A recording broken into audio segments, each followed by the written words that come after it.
Assalamualaikum warahmatullahi wabarakatuh. Teman-teman, perkenalkan, nama saya Nur Lastri dengan NPM 2140304033 dari jurusan Teknik Komputer. Di sini saya akan menjelaskan tugas saya, yaitu Cummins Clustering dengan menggunakan Python. Ini mata kuliah kecerdasan komputasional yang diampu oleh Pak Arif Fatullah, SPD MKom. Nah, jadi sebelum langkah lebih jauh, teman-teman tahu nggak sih apa itu Cummins Clustering? Nah, Cummins Clustering adalah teknik yang digunakan untuk mengelompokkan data ke dalam cluster berdasarkan atribut atau fitur tertentu. Pusat-pusat cluster atau sentroid ditempatkan sedemikian rupa sehingga jarak antara data poin dengan sentroid di cluster yang sama adalah minimal. Proses ini diulang hingga konvergensi, di mana pusat-pusat cluster tidak lagi berubah secara signifikan atau jumlah iterasi mencapai batas yang ditetapkan. Nah, jadi ini adalah codingannya. Di sini yang pertama kita lakukan adalah harus mengimport library-nya terlebih dahulu. Jadi, import NumPy ini untuk manipulasi data numerik, sedangkan import matplotlib pilot ini untuk visualisasi. Nah, sedangkan Sclern cluster import Cummins nih untuk modul Cummins. Dan from Sclern datasetnya import max blobs nih untuk menghasilkan data dummy dengan sejumlah cluster tertentu. Nah, jadi di generate centric data yang ini itu menggunakan max blobs dari scikit-learn untuk menghasilkan data sintetis dengan 300 sampel, 2 fitur, 4 center, dan standar deviasi cluster atau cluster underscore std sekitar 0,70.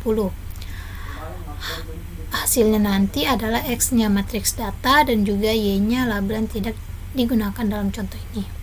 Kita masuk pada create Cummins instance. Nah, di sini objek Cummins dibuat dengan jumlah clusternya sebanyak 4 dan juga ninit secara eksplisitnya itu 10. Teman-teman bisa ganti sesuai yang teman-teman mau. Nah, langsung kita masuk ke fit and predict cluster,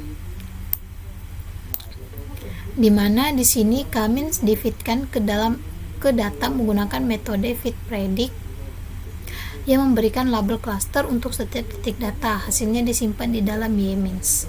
Kita masuk pada visualize the data in cluster centers. Nah, di mana kode ini memvisualisasikan data dan pusat-pusat cluster. Scatter plot menunjukkan data points dengan warna yang sesuai dengan clusternya diberikan oleh YMINS. Pusat-pusat cluster ditandai dengan simbol O berwarna merah dan diposisikan di koordinat yang dihitung oleh Cummins. Nah, jadi untuk ini maksud dari codingan shortcode yang ini, scatter plot untuk data diwarnai sesuai dengan label cluster yang diberikan oleh Cummins.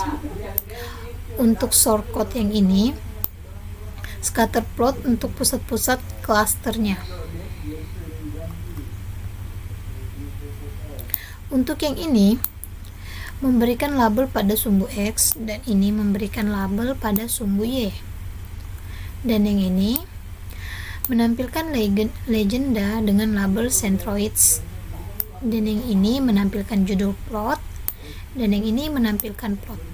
Nah, langsung kita coba ya.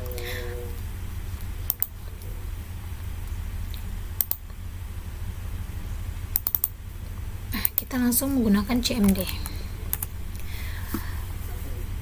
Teman-teman bisa langsung menggunakan di Python-nya. Karena saya tidak bisa, jadi saya langsung menggunakan di CMD aja. Nah, pertama kita harus menginstal pip install numpy scikit-learn matplotlib. Nah, apabila teman-teman sudah menginstal, teman-teman bisa mengeceknya dengan menggunakan pip list. Nah, di sini kita lihat bahwa scikit-learn-nya sudah terinstall dan juga numpy-nya dan juga matplotlib-nya ini sudah terinstall. Jadi kita langsung masuk saja Python Cummins clustering .py. Nah, jadi di sini adalah hasil keluarannya yang tadi. Nah, saya akan menjelaskan apa sih maksud dari gambar-gambar ini. Nah, jadi yang pertama ada scatter plot data points. Titik-titik dalam scatter plot mewakili data asli yang digunakan untuk clustering. Setiap titik diwarnai berdasarkan cluster yang dihasilkan oleh algoritma K-means. Titik-titik yang memiliki warna yang sama adalah anggota dari cluster yang sama. Jadi titik-titiknya yang itu, yang ini. Untuk yang kedua yaitu cluster center atau centroid. Titik-titik besar seringkali ditandai dengan simbol O adalah pusat-pusat cluster centroid yang dihasilkan oleh algoritma K-means. Centroids adalah representasi dari tengah-tengah cluster. Warna pusat cluster biasanya merah untuk membedakan dari titik-titik data yang ini ya. Untuk label legenda mungkin juga ditampilkan untuk membedakan antara titik-titik data yang mewakili cluster yang berbeda. Setiap cluster akan memiliki label yang sesuai untuk mempermudah interpretasi. Ada axis label pada sumbu X, dan ini memberikan informasi tentang fitur atau dimensi yang digunakan dalam clustering. Fitur 1 dan fitur 2. Fitur 1 dan fitur 2 ya. Untuk yang terakhir yaitu title. Judul plot memberikan informasi tentang konteks clustering seperti ini. K-means clustering, ini judulnya. Oke. Mungkin itu saja yang bisa saya sampaikan. Mohon maaf bila ada kekurangan. Wassalamualaikum warahmatullahi wabarakatuh. Sampai bertemu lagi. See you.